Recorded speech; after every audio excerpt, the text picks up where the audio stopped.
अगर आपने 90 के दशक के बिहार को देखा जाना सुना है तो बहुत मुमकिन है कि आप इन दो नामों से जरूर परिचित होंगे। ये दो नाम हैं साधु यादव और सुभाष यादव। 90 के दशक में कहा जाता था कि लालू यादव S1 और S2 से घिरे होते थे। तब आरजेडी में S1 का अर्थ होता था साधु यादव और S2 माने जाते थे सुभाष यादव। कभी लालू यादव के दुलरुआ साले रूप में फेमस साधु और सुभाष बिहार की राजनीति का वो उपकेंद्र हुआ करते थे जहां ठेकेदारियां तय की जाती थी, ट्रांसफर पोस्टिंग फिक्स हुआ करता था और ये दोनों चेहरे आरजेडी की गाड़ी खींचने वाले विश्वस्त पायलट हुआ करते थे। कहने का मतलब है कि बिहार के पूर्व मुख्यमंत्री राबड़ी देवी के सगे भाई साधु और सुभाष यादव दीदी और जीजा के भरोसेमंद सिपाही थे। लेकिन राजनीति की राह ही इतनी रपटीली है कि यहाँ भाई भाई भाई बहन जीजा साला के बीच अदावतें और उलझनें पैदा हो जाती हैं। 1990 के दशक में पटना स्थित एक अन्य मार्ग यानी कि सीएम हाउस की चहलकदमी राजदार रहे सुभाष यादव के अब अपने जीजा और दीदी लालू यादव और राबड़ी देवी से एकदम नहीं पड़ती है। इस बीच सुभाष यादव ने 90 के दौर के बिहार की किडनैपिंग इंडस्ट्री को लेकर ऐसा खुलासा किया जिससे बिहार में राजनीतिक तूफान आ सकता है। सुभाष यादव ने गंभीर आरोप लगाते हुए कहा कि उस दौर में बिहार में जो अपहरण हुआ करते थे उसमें बंधक को छुड़ाने के लिए दी जाने वाली फिरौती की डील लालू यादव करवाते थे। एक इंटरव्यू के दौरान पूर्व राज्यसभा सांसद और बिहार विधान परिषद के पूर्व सदस्य सुभाष यादव ने आरोप लगाया कि एक किडनैपिंग केस के लिए बीच बचाव सीएम हाउस में हुआ था और इस मामले को सिवान के आरजेडी सांसद रहे शहाबुद्दीन, प्रेमचंद गुप्ता और लालू जी ने फरियाया था। सबसे पहले ये जान लेते हैं कि सुभाष यादव ने क्या आरोप लगाए हैं और मामला क्या था। सुभाष यादव ने इंटरव्यू के दौरान कहा, आपको पता होगा कि एक अग्रवाल की किडनैपिंग हुई थी। आरोप जाकिर हुसैन पर लगा था, अभी भी जिंदा है।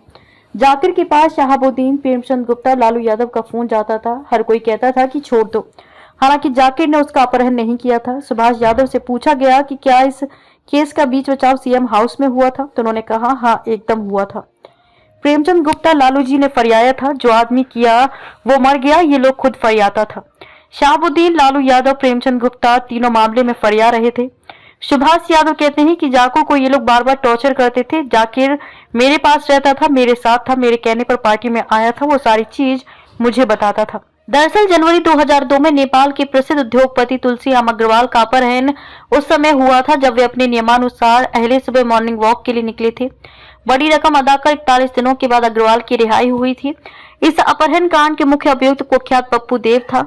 इसी मामले में जाकिर का भी नाम उछला। साल 2012 में बिहार के अररिया विधानसभा क्षेत्र के लोक जनशक्ति पार्टी के विधायक जाकिर अनवर को उद्योगपति के अपहरण के मामले में नेपाल पुलिस ने गिरफ्तार किया था। नेपाल की मोरंग पुलिस ने विधायक जाकिर अनवर उर्फ जाकिर हुसैन खां और जोगबनी नगर पंचायत के पूर्व अध्यक्ष भोला शंकर तिवारी को गिरफ्तार किया था। नेपाल पुलिस को प्रमुख उद्योगपति तुलसीराम अग्रवाल के अपहरण मामले में इन दोनों को तलाश, जिसके लिए न्यायालय ने वारंट भी जारी किया था। सुभाष यादव ने इसी कांड का जिक्र किया था। इसके साथ ही उन्होंने लालू राज में अपराध को लेकर बात कही। आपको बता दें कि आरजेडी अध्यक्ष लालू यादव 10 मार्च 1990 को पहली बार बिहार के मुख्यमंत्री बने। 10 मार्च 1990 से लेकर 6 मार्च 2005 तक बिहार में कुछ मामूली हिचकोलों और ब्रेक को छोड़कर राष्ट्रीय जनता दल की सरकार रही। इस दौरान बिहार में अपहरण उद्योग जमकर आगे बढ़ा। बिहार में अपराध और राजनीति के कॉकटेल की वजह से जंगल राज नाम दिया गया। इस जंगल राज के प्रतीक के तौर पर जिन लोगों को जाना जाता था उनमें पूर्व सांसद शहाबुद्दीन, पप्पू यादव, साधु यादव, सुभाष यादव जैसे लोग हैं। साल 2021 में बिहार के पूर्व डीजीपी अभयानंद ने 90 के दशक में राज्य में हुए अपहरण उद्योग की दास्तां बताई थी। अभयानंद ने पोस्ट करते हुए लिखा कि बिहार में 1990 के दशक में अपहरण का कुटूर उद्योग चलता था। इस काम में पूरा यंत्र लगाया जाता था। बिहार के पूर्व डीजीपी ने फेसबुक पोस्ट में लिखा था, अपहरण की मानो बरसात हो रही थी। प्रत्येक दिन एक अपहरण हो ही जाता था, कभी किसी स्कूल टीचर का, कभी किसी छोटे व्यवसायी का, तो कभी किसी किसान का। मैं वर्ष 1992 से 93 के दौरान पुलिस अधीक्षक बेतिया के रूप में पदस्थापित था। अपहरण का मानो एक उद्योग था, कुटीर उद्योग, और मैं उस समस्या से जूझ रहा था।